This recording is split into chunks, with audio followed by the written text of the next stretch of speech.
Right. And that is not correct. I meant industrials. Oh, okay, fair enough. Okay, yeah, I'm glad I asked you that, because that was a question that I had, because that's, again, another place where Granny would put her money into the local utility company, or in this case, That's right. invest via an exchange-traded fund or a mutual fund in utilities, which they pay out in a nice dividend and all that, but tend to trade along the lines of a bond. When rates go up, they go down in value. And let me clarify this for everybody, because this is something that so many people are confused about when we talk about bonds going down in value.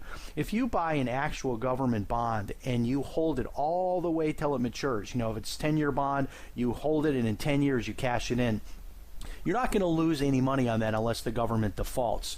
But that's not how most people buy bonds anymore. Most people invest their money in these funds, and the funds are constantly buying and selling the bonds throughout the day.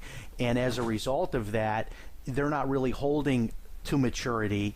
And the reality is that although the value to maturity is still guaranteed, the daily market value is not guaranteed, and the market value, how that bond fluctuates in value like a stock does all throughout the day, that can go down when rates go up. So, this is the issue, because most people don't buy bonds the traditional way of just buying it, holding it for the 10 years and cashing it in. They're traditionally buying it through these pools of bonds, and they're subject to that decrease. And just to give you, a crazy example, I mean, if you have a mutual fund that holds exclusively long-term bonds, and you see something as modest as like a 1% increase in interest rates across the board, I mean, you could see a catastrophic drop in that of maybe 15 or 20% in value overnight.